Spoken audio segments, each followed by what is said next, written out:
She walked slowly through the aisles, picking things, when suddenly a little boy ran past her, chasing a balloon. The sight of him froze her. The boy's face seemed to hit a nerve in her brain. She could have sworn that she was looking at Chinonso, her dead son. Thinking she was losing her mind, for a moment, she rubbed her eyes, blinked hard, and looked again. The boy had caught the balloon and was running right back happily, shouting, "I found it! I found it!" His smile lit up the whole place, and Kambili's heart began to race. She was not dreaming or losing her mind.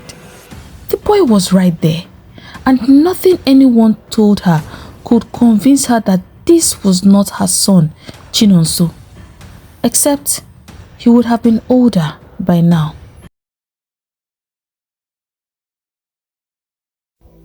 Kambili sat at the edge of the bed, staring at the ceiling as though answers were written there. The room was dim, the only light coming from the weak yellow bulb hanging above them.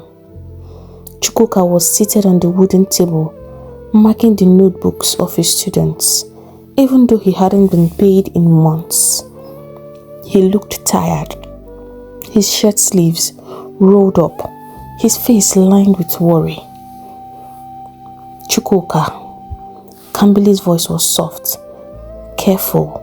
She wasn't sure how to bring it up again. He looked at her, pen still in hand. What is it?" he said absent-mindedly. She swallowed hard. "About what Madam Ayomide said at office. I've been thinking." His expression immediately tightened. "Kambili, we have already talked about this thing. You carrying another man's child. Kambili, no now." She clasped her hands together. "Chuka, I know it sounds strange, but we will be giving these people a chance to become parents, a chance to be happy." She was silent for a while. "And think about where we are. 6 months. 6 months, Chuka, a whole 6 months without salary. Look at Chinonso. His school fees are still hanging. The landlord threatens us every day. Sometimes I even avoid passing by his window because I don't know what insult he will throw next. I'm just an ordinary office assistant. My salary cannot do much for us. Feeding is even a problem." Her voice cracked. Chuka put down his pen and rubbed his forehead. "Do you think it is easy for me? Do you think I don't feel like a failure when I can't provide for my family? Every time that man knocks on our door, my chest wants to burst. But this thing you are suggesting..." He shook his head. "It's not the way." Kambili moved closer to him, kneeling by his chair. "Then what is the way? Tell me, should we beg on the streets? Should we sleep outside when the landlord finally throws out our things? Madam Ayomide has promised that if we do this, all our problems will be solved. She will pay me more money than we have ever seen in our lives." Chuka stared at her, silent. His heart was heavy, but the desperation in her eyes pierced him. "You know how Madam treats me in the office," Kambili continued. "She is kind to me. Chuka, she said she has tried everything, but she cannot carry her child. She wants someone she can trust, and that's why she chose me. And I'm willing if it will save this family." He sighed deeply, leaning back in his chair. "Kambili, my fear is not only what people will say. My fear is you. What if something happens to you? What if the doctors make a mistake? What if after carrying this woman's child, your heart changes and you're unable to give up this child? What happens then? Kambili shook her head firmly. My heart cannot change. I know the child will never be mine. I just want to carry it, and when it's time, I give it back. We need this money, Chuka. I want our lives to be better. There was silence between them for a while, only the sound of the night cricket outside. At last, Chuka spoke again, his voice low. So you have made up your mind? Tears filled her eyes. I have, but I don't want to do this if you don't agree. You are my husband and I need you to stand with me. Chuka stared at her long and hard, and then finally stood up. He pulled her into his arms, his face heavy. If this is the sacrifice that will save us, then may God help us. I cannot stop you, he said. Kambili buried her face in his chest, weeping quietly. She was relieved, but at the same time, afraid of what lay ahead. Chuka, the educated one amongst them, went through the contents of the contract Kambili had showed him. Everything looked good. They were all set to meet the Debors the next day. Morning came. Kambili dressed carefully before leaving the house. Her heart beat fast, not just because of nerves, but because she knew her whole life could change after this meeting. Chuka walked with her to the office, holding her hand tightly. Are you sure you are ready? He asked for the 100th time. She nodded. I'm ready. We need this, Chuka. We really do. He sighed, looking into her eyes. Just remember, no matter what happens, you are still my wife. Nothing will change that. Nothing. At the office, Mrs. Ayomide welcomed them warmly. She was an elegant woman in her early 40s, always dressed in smart, expensive clothes that carried the smell of fine perfume. Sitting beside her was her husband, Mr. Debo, a quiet man with glasses who worked as a banker. On the glass table between them lay a thick envelope and some papers. Kambili, Mrs. Ayomide began, smiling kindly. Thank you for coming. I pray you and your husband will agree to this. I know it's not a small decision. Kambili bowed her head respectfully.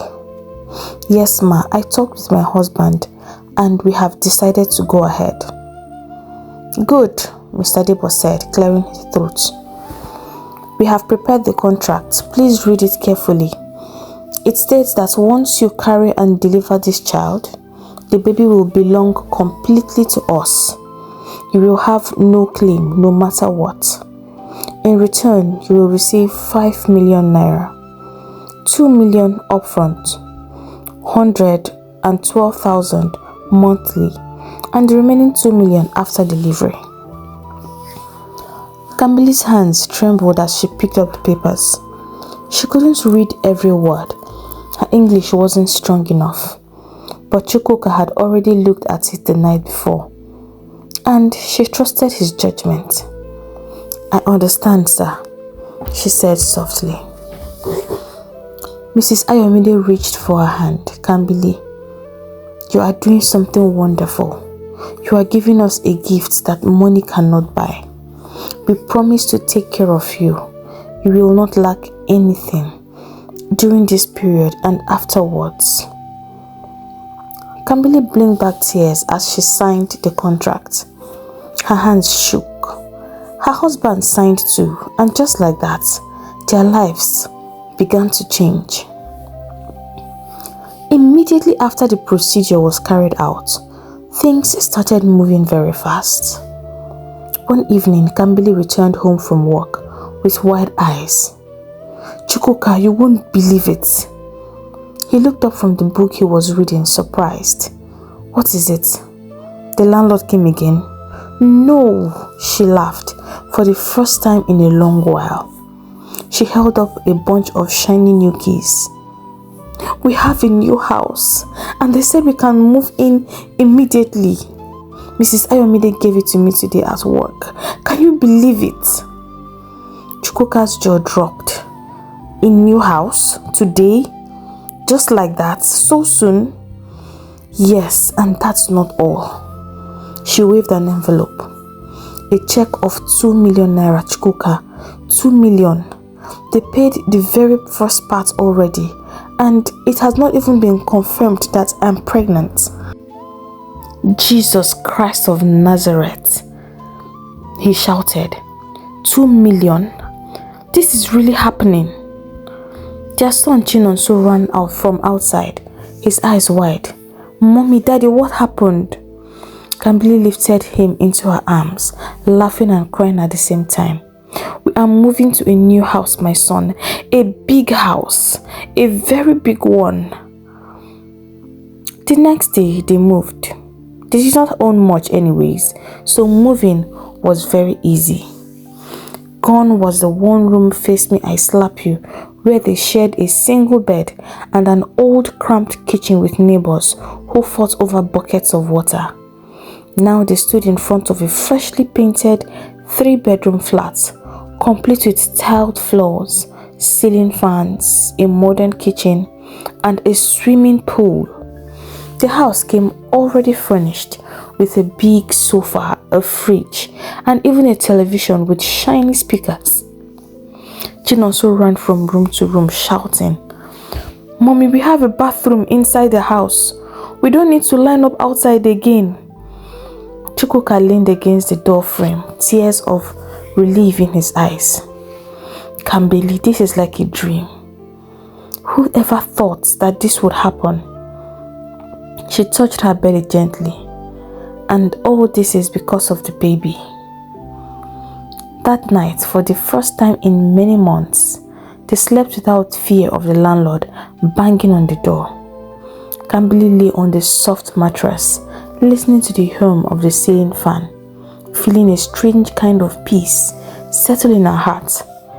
For the first time, she dared to believe that maybe, just maybe, life was about to be good.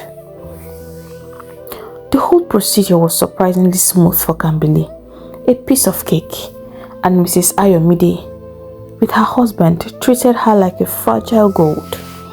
Kambili, Madam Ayomide would say every time she visited, please, don't even think about going back to work or coming to this office again. We don't want you or the baby stress. Just eat, rest well, and let us handle everything. Yes, ma, Kambili would reply with a small smile, though inside she was restless. She wasn't used to staying idle. So with part of the first payment, she rented a small store just a few streets away from their house and stocked it with provisions, drinks, and daily household items. In the mornings, she would open her shop, arrange the goods neatly, attend to customers. It gave her a sense of purpose. Just 1 week after the new life began, when it seemed life had finally started to smile on them, Chuka came home one evening with mixed news. His face was set as he walked into the living room. Kambili was already home and was making dinner when she heard him come in. With a beautiful smile on her face, she went to welcome her husband. But the look on his face stopped her on her tracks. Are you well, my love? Did something bad happen? She asked gently. Chuka held up a white envelope, waving it in the air. They paid me. Her eyes widened. Paid you? Your salary? Yes, not only my salary. They paid all the 6 months they owed me. Plus, they said there will be an increase from now on. Kambili dropped the towel and hugged him tight. Chuka, God has finally answered us. She frowned. So why the long face? You should be happy. This is good news.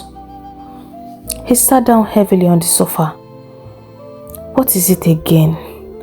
Kambili asked, her heart suddenly beating fast. He hesitated before speaking. They transferred me. Her voice shook. Transferred? To where? To Jos. A new government school that was just commissioned. They said they need experienced teachers there. Kambili stared at him as though she did not hear correctly. Jos? That far? Chuka, how can you leave me here like this? With this pregnancy and Chinonso? I don't want to go either, he said quickly, taking her hand. But Kambili, you know I can't just reject this posting. This is the only job I have right now. Until something better comes up, I have to manage. Tears gathered in her eyes. So it is now that God has blessed us that they want to scatter us. He held her shoulders gently. I won't let anything scatter us. I will talk to Ebube, your sister. She's in senior secondary school now. She can come and stay with you, help you with chores, and look after Chinonso so that you won't be alone. Kambili looked down at her belly, then back at him. It will not be the same. I know, he whispered, pulling her close. But it will only be for a while. I will find another job closer. I promise I will. Her mood was still solemn. So when do you leave? I'm supposed to leave in 2 days, he said. 2 days? That soon? Come on now, Chuka, this is not even fair. Chuka held her hands. Kambili, this is not me. It's not my fault. I'm just as surprised as you are, and I'm not excited about this, I promise, but there is nothing I can do. And just like that, Chuka started preparing for his journey to Jos.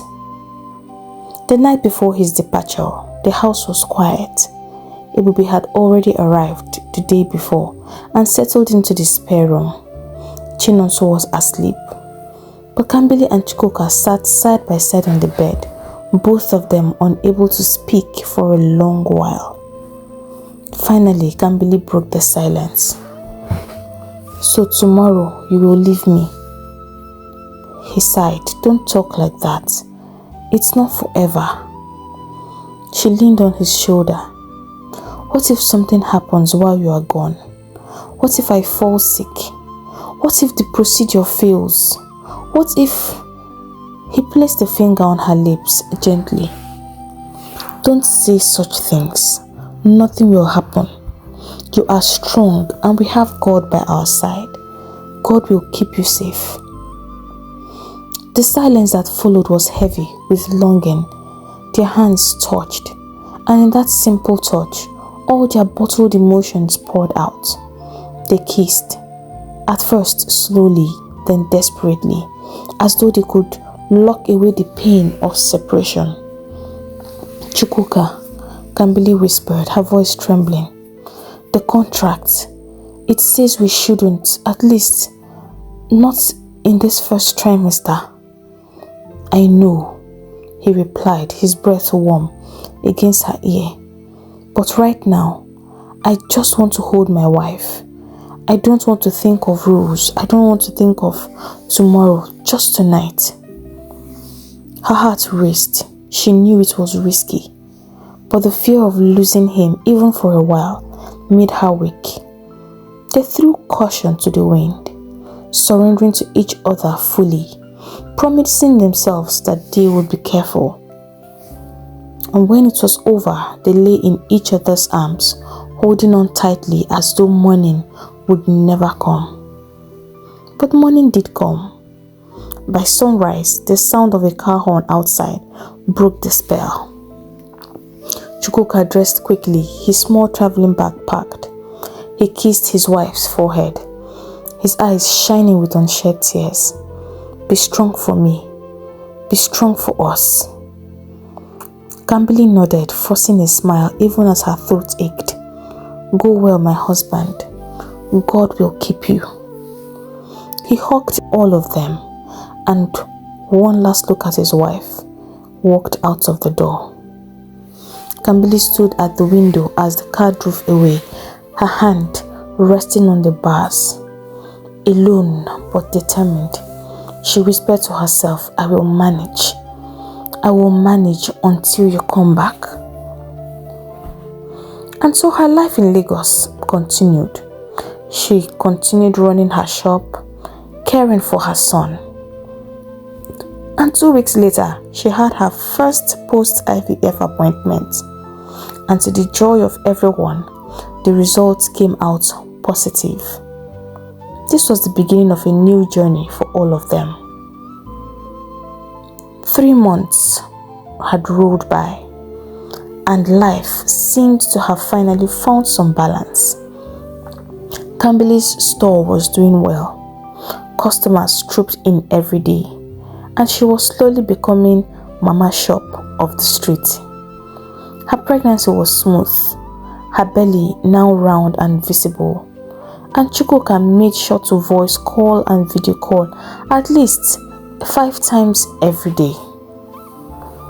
Chinonso was happy too. He loved the new house, his new toys, and sometimes boasted to his friends. My mommy has a shop, my daddy is a teacher in Jos, and we have a fan that doesn't take lights to stop, referring proudly to the rechargeable fan Madam Ayomide bought for them. However, his favorite part of the house was the swimming pool. Oh, he loved the pool, but Kambili never let him go there, unless she was around. Kambili was a typical mother hen. Everything was going well, but deep in her heart, Kambili longed for her husband. Every night she lay in bed, wishing Chuka was by her side, whispering reassurance like he always did. Then one afternoon, he called as usual. Kambili, his voice came through, tired but warm. How are you? I'm very fine. How is Jos? How is work? She asked quickly. Work is work, he chuckled, but that's not why I called. I'm coming home in 2 days. Kambili froze. You're serious? Yes. They gave us holidays and I cannot wait to see you. Her heart leapt. She pressed the phone to her chest, then quickly returned it to her ear. Chuka, do you know you have made me the happiest woman in the world right now? 2 whole days. What will I wear? What will I cook? He laughed again. Just wear yourself. That is all I want. When the call ended, she danced around the room. Finally, she was going to see her husband again after 3 whole months. The next 2 days, Kambili spared nothing. She went to the market, bought fresh ingredients for bitter leaf soup, his favorite, and added stockfish and goat meat for good measure. She got her hair braided neatly, painted her nails a bright red, and even bought a new lingerie set from a boutique she would never have entered before. Sister, Ebube teased as she helped her arrange the kitchen. You are shining like a new bride. Kambili smiled shyly. Haba, after 3 months, won't I shine for my husband? You want him to come home and see me looking like this? God forbid. On the morning of their arrival, she was up before the sun. With Ebube's help, the house was swept and mopped until it sparkled. The table was set. The soup simmered slowly, filling the house with a rich aroma. Every sound outside made Kambili rush to the window. Every car horn made her heart leap. By afternoon, she began to worry. Sister, the road is long. Jos is very far from Lagos, Ebube suggested. But Kambili could not let go of this worry in her heart. I know, but still he should have called or picked my call at least. I cannot seem to reach him. She continued to pace the room. She tried calling his number again. The response was still the same, switched off. Her heart sank, but she continued trying. At some point, it became unreachable. Why would he switch off his phone? He should have at least sent a message. Ebube put a hand on her shoulder. Don't worry, sister, he will soon call. You'll see. Be patient, calm down. But hours passed. Evening fell. The soup on the stove had grown cold. Chinonso kept asking, Mommy, is Daddy not coming home again? Of course he's coming, Kambili answered quickly, forcing a smile. He will soon be here. But that soon never came. Night fell. The house was silent, except for the ticking clock. Kambili sat on the sofa, her phone clutched tightly in her hand. She dialed again and again. Each time she met with the same heartbreaking message, switched off. Tears blurred her eyes. God, please, she whispered, don't let anything happen to my husband. Even if he gives me one flimsy excuse, I will take it. Just let him pick the call. Or better still, come home. Ebube sat with her worried. Sister, maybe he missed his boss. Maybe his phone battery died. Kambili shook her head. No. Something is wrong. I feel it in my bones. Something bad has happened. The night stretched endlessly. While the city outside slept, Kambili stayed awake, praying and dialing and praying, her heart refusing to rest. The knock on the door came late in the morning, around 10 a.m. Kambili had not closed her eyes all night. She was still sitting on the sofa, her wrapper loose around her waist, her phone gripped tightly in her hand. Every small sound made her rush to the window, hoping and praying it was him. Then, suddenly, a knock came through the door. Her heart leapt. Jesus, thank you, she whispered, rushing to the door. Her legs were weak, but joy gave her strength. She flung the door open. It was not Chuka. It was Chidi, her husband's elder brother, standing there with eyes swollen and red, his shirt crumpled as if he had dressed in a hurry. Kambili froze. Her smile vanished. Brother Chidi, where is my husband? Did you come with him? Chidi's lips trembled as he led her into the living room. He looked at her stomach, then back at her hopeful eyes. Kambili, sit down. Her chest tightened. No.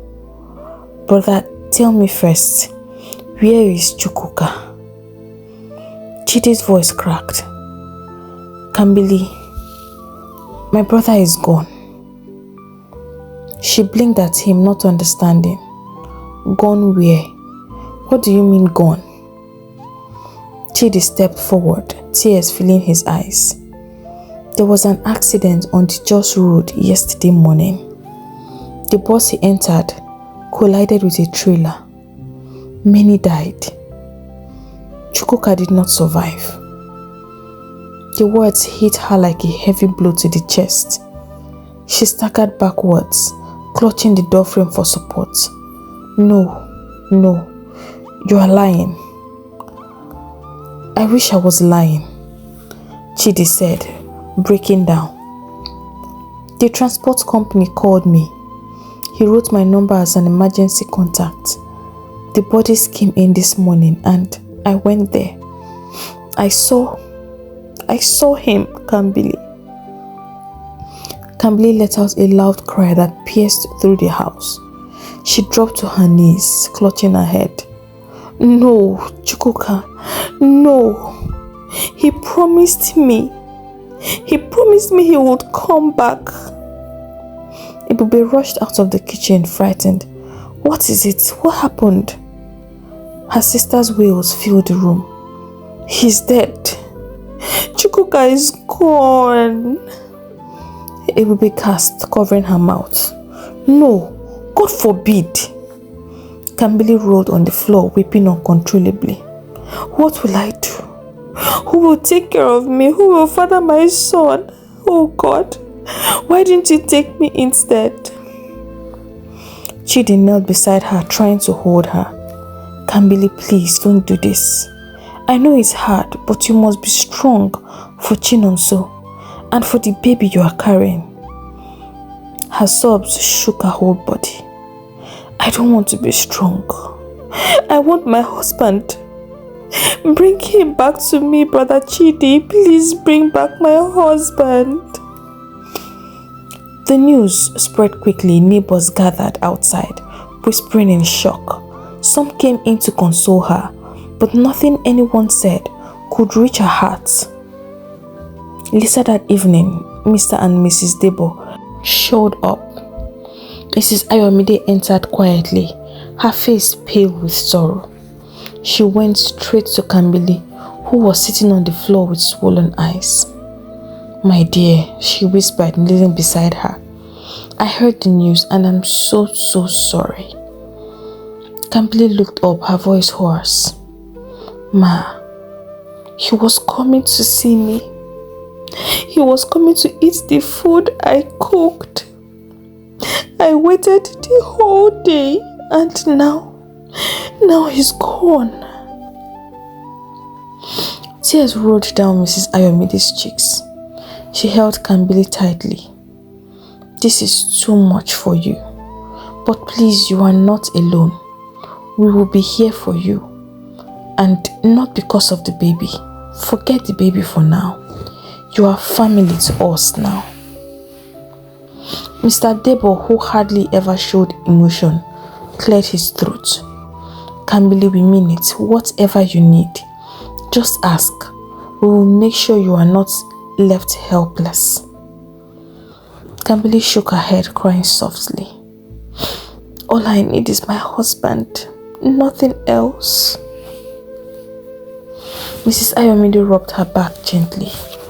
I know, my dear. I know. That night, Kambili lay in bed, staring at the ceiling, unable to sleep. Her body felt heavy with sorrow. She placed her hand on her swollen stomach. Chuka, she whispered into the darkness. You left me when I needed you the most. How will I raise our son alone? How will I carry this child that is not even ours? My heart is breaking, my love. My heart is breaking. But the night remained quiet. Not a single answer did she get. The house was silent, except for the muffled sobs, and though she was surrounded by people who cared, Kambili had never felt so utterly alone in her whole life. After the burial of her husband, Kambili, though still grieving, channeled all her energy into caring for and providing for her son. She worked extra hard, even though she was pregnant, hoping that it would at least take her mind off things. However, just 5 months after, another tragedy struck. Remember that swimming pool at the back of the house? The one Kambili never lets her 6-year-old son, Chinonso, go close to without her supervision? Yes, that one. He did go against the rules and went there. The house was unusually quiet that Saturday afternoon. Kambili was at the shop and left Chinonso with his aunt, Ebube. Both of them had eaten lunch, then stretched out on the sofa for a nap. Chinonso woke up first. The house felt boring to his 6-year-old mind. His mother was not around. His auntie was snoring softly, and there was nothing exciting to do. And then he remembered the swimming pool at the back of the house. He enjoyed playing with the water And even though he knew he should not be there, he tiptoed outside, his small feet making no sound. That afternoon, the sun reflected brightly off the water, and it looked so calm and so inviting. "Just a small touch," he whispered to himself. He sat down at the edge of the pool. At first, he dipped his toes, giggling at the coldness. Then, curiosity pushed him further. He leaned forward, stretching his hand toward the water. The next second, splash, he fell into the water. Ebube woke up about 30 minutes later and rubbed her eyes. "Nonso," she called lazily. There was no reply. She stood up and checked the bedroom. It was empty. She checked the kitchen. Nothing. Her heart skipped a beat. "Chinonso, where are you?" She ran outside to the compound, looking left and right. Still no sign of him. Her chest tightened with fear. Then her eyes turned towards the back of the house. Something in her spirit pushed her to run there. When she reached the pool, her legs almost gave way. "Jesus!"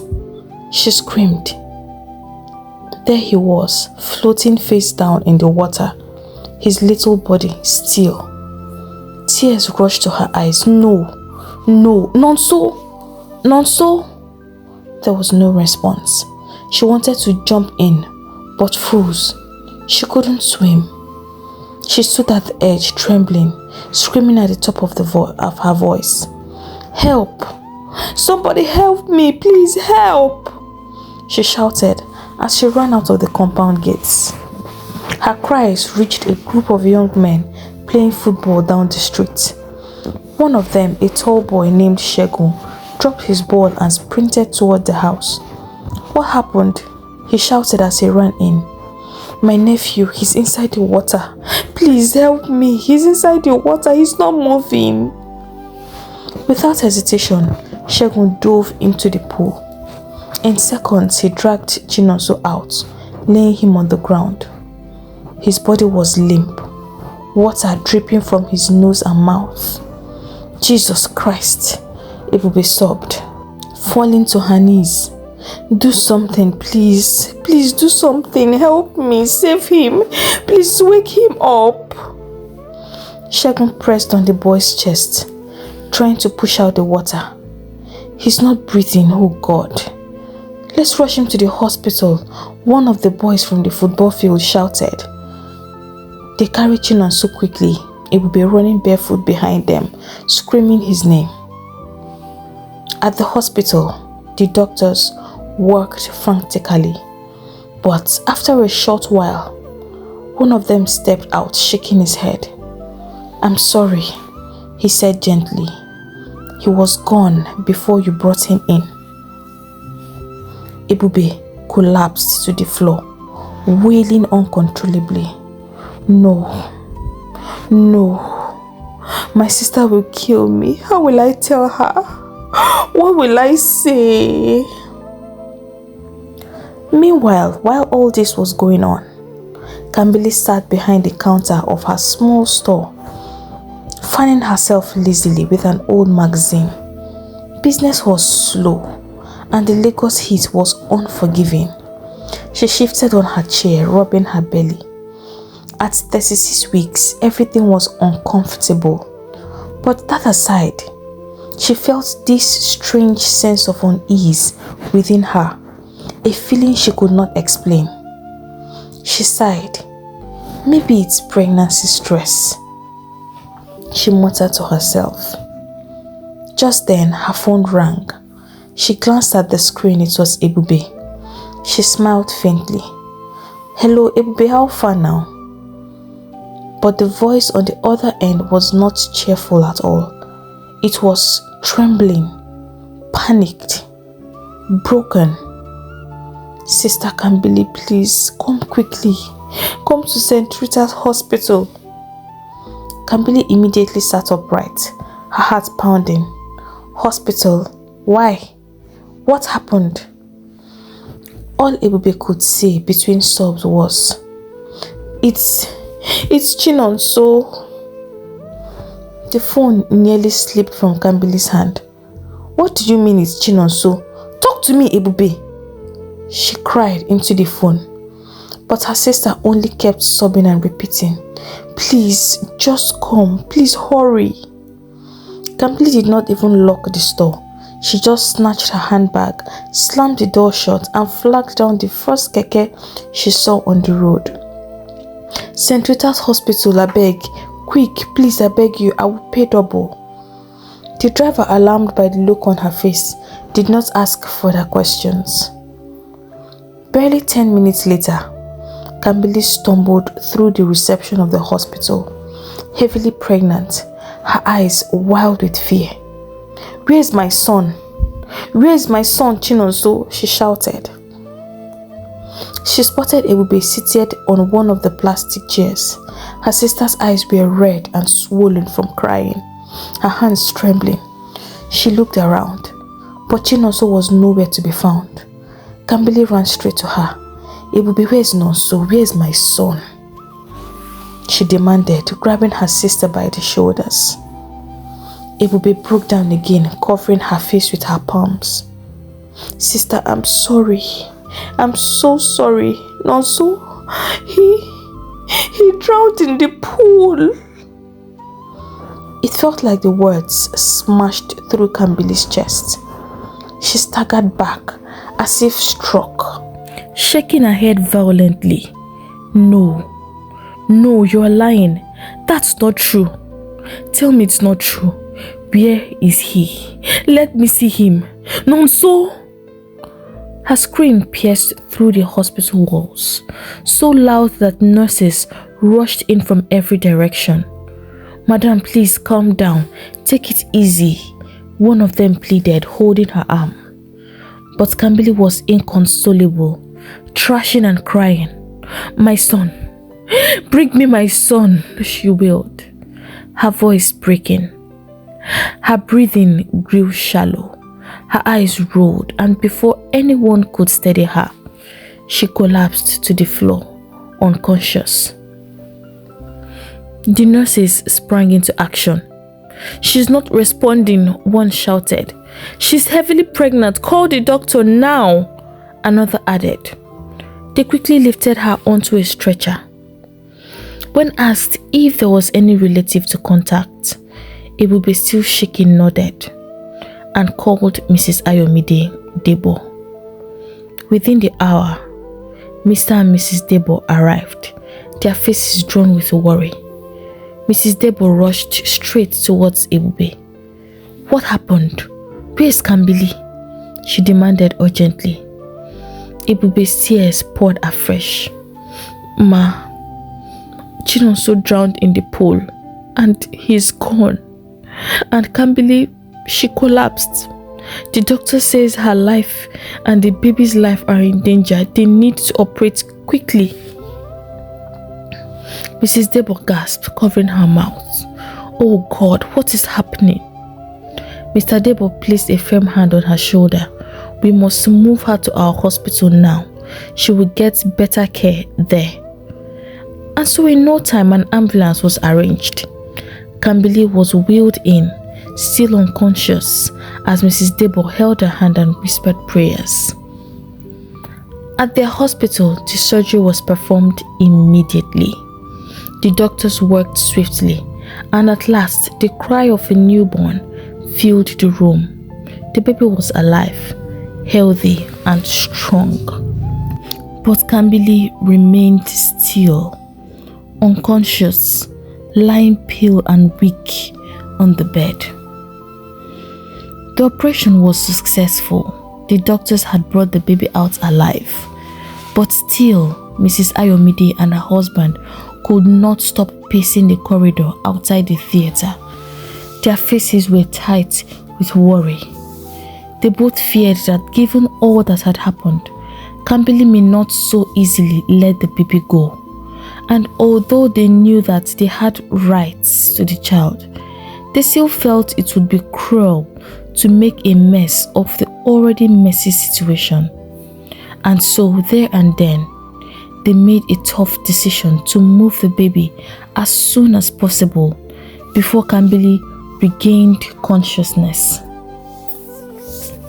Once their doctor ascertained that the baby was fine, the couple took the child, dropped a check of the agreed 2 million naira plus an additional 500,000 naira with Ebube, who remained by her sister's side all through. And just like that, they disappeared with the baby into thin air. 3 days later, Kambili slowly opened her eyes. The bright light above her made her squint. Her body felt heavy, her head ached, and for a moment she did not know where she was. But then, the memories came crashing back. It would be a phone call, the hospital, her screaming, and then darkness. She gasped and sat up weakly. Nonso, where is Nonso? She cried out. Her family, who had been keeping vigil by her side, quickly surrounded her. Her mother, her sisters, Ebube, all of them with swollen eyes from crying. Kambili looked around desperate. Where is my son? Somebody should tell me where my son is. Ebube burst into tears, shaking her head. Kambili's breathing grew faster. No. Don't shake your head like that now. Tell me, where is Chinonso? Where is my son? No one could utter a single word. Kambili screamed, clutching her chest. No, my son cannot be gone.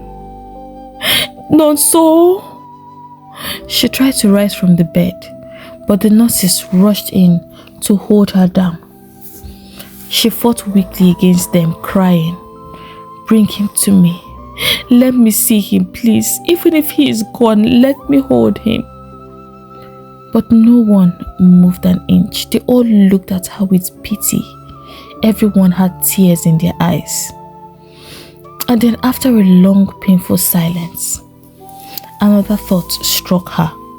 Slowly, her trembling hands went to her stomach. Her belly was flat. Her eyes widened. Her voice dropped to a whisper, broken and afraid. My baby. The one I was carrying. Where is my baby? Did I deliver her? Where is my child? The room grew quiet. Everyone avoided her eyes. The silence spoke louder than words. Kambili began to shake her head violently. Wait, don't tell me. Don't tell me I've lost this one too. Her voice cracked. Please, somebody answer me. Where is my baby? Ebube collapsed to her knees by her sister's bedside, sobbing uncontrollably. Sister, they have taken him. Kambili let out a sound that was not even human. A wail so deep, so painful that it pierced through the walls of the hospital. She clutched her chest, rocking back and forth on the bed, tears streaming down her face. God, why? What did I do to deserve this? She cried, her voice hoarse. Her family tried to console her, but their words were empty against the storm inside her heart. Nothing, they said, could take away the pain she was feeling. She wept until her strength failed her, until her sobs became silent tears that soaked her pillow. In that moment, the world felt like it had ended for Kambili. A week later, Kambili was discharged from the hospital. Her body had healed a little, but her heart was still in pieces. She could not eat, or sleep, or think even. She sat on her bed one quiet morning, staring at the wall, when a small thought played in her head. Just when the thought had started to form, Ebube entered with a bowl of pap and placed it on the stool beside her. "Sister, please eat something," Ebube begged. Kambili shook her head slowly. "Ebube, I need to see them." "See who?" Ebube asked carefully. Kambili's lips trembled. "Oga and Madam, just once. I know that the child is not mine. I know I have no right to that child. But if I can only set my eyes on him, maybe, just maybe I will find a little peace. I don't want to hold him. I will not ask for him. I only want to look. I only want to see him." Ebube's eyes softened with pity. "Sister, are you sure you want to do this? I don't think it's a good idea." "I'm sure. I've lost everything, Ebube. I've lost everything. That child is the closest thing I have left in this world. I just want to see him. Just once," Kambili whispered. That afternoon, she made her way to her former boss's compound. Her heart raced painfully as she knocked on the gate. The security man, Musa, recognized her at once. "Ah, Madam Kambili, long time I dey greet to." Kambili managed a weak smile. "Musa, please, I want to see Oga and Madam. Are they home?" Musa's face changed, his smile fading. "Ah, Madam, you know here. Oga and Madam has relocated now." Kambili frowned. "Relocated? To where?" "Abroad," Musa said quietly. "They left last week. They say if it take long before they come back. They will be there for a long time." Her heart sank. "They traveled abroad? Like, so they are gone?" Musa nodded, "Yes." Her lips quivered, and for a moment she couldn't breathe. She leaned against the gate for support. Musa lowered his head. "Sorry, Madam. Hope no problem." Kambili shook her head weakly, trying so hard to hold back her tears. No problem." She turned and walked away slowly, her eyes filled with tears. She said nothing in the cab back home, but inside her, a storm raged. She felt as though her life had ended, as though she had lost all hope. Even the will to live was gone. 6 years had passed since Kambili's world had fallen apart. She had learned to live one day at a time. She had money, the one she was paid, but not for once did she touch it. She was just existing, managing to keep breathing. One Saturday afternoon, she went to the mall to buy a few things for herself and her mother. She walked slowly through the aisles, picking things, when suddenly a little boy ran past her, chasing a balloon. The sight of him froze her. The boy's face seemed to hit a nerve in her brain. She could have sworn that she was looking at Chinonso, her dead son. Thinking she was losing her mind, for a moment, she rubbed her eyes, blinked hard, and looked again. The boy had caught the balloon and was running right back happily, shouting, "I found it! I found it!" His smile lit up the whole place, and Kambili's heart began to race. She was not dreaming or losing her mind. The boy was right there, and nothing anyone told her could convince her that this was not her son, Chinonso, except he would have been older by now. What is happening? She whispered to herself. Am I going mad? No, this can't be. I buried Chinonso. I saw everything with my own eyes. So, who is this child? Her hands shook so badly that the shopping bag nearly slipped. She stood rooted to the spot, watching the boy. Then, she heard a voice, a very familiar voice. Ife, stop running around. Come back here at once before you injure yourself.